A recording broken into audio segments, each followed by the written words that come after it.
Ayan, tapos na yung Eid. So, mag-hadiah reveal tayo. Itong pamilya kasi na to, mga mahihirap lang naman to. So, hindi na natin i-expect na marami tayong hadiah. Pero napakaswerte ko kasi previous year, as in 0-0 yung katulong nila. As in, hindi sila nagbigay. As in, wala silang binibigay dito kahit 5 libat, wala silang binibigay. At nagulat ako kahapon at nagbibigay sila.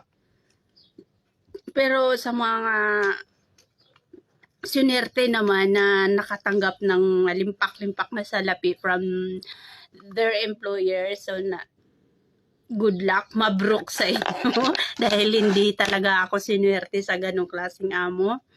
So, napunta tayo dito sa mga mahihirap lang pero talaga naman maski pa paano, 'di ba?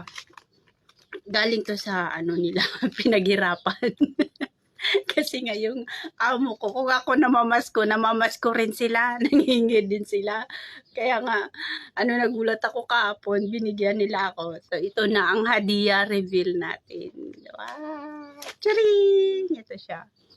Ang liliit. Ito lahat. Ito siya, mga 1/4. Ayan. Ayan. Ito yung mga pera ng Kuwait ko, mga kabayan.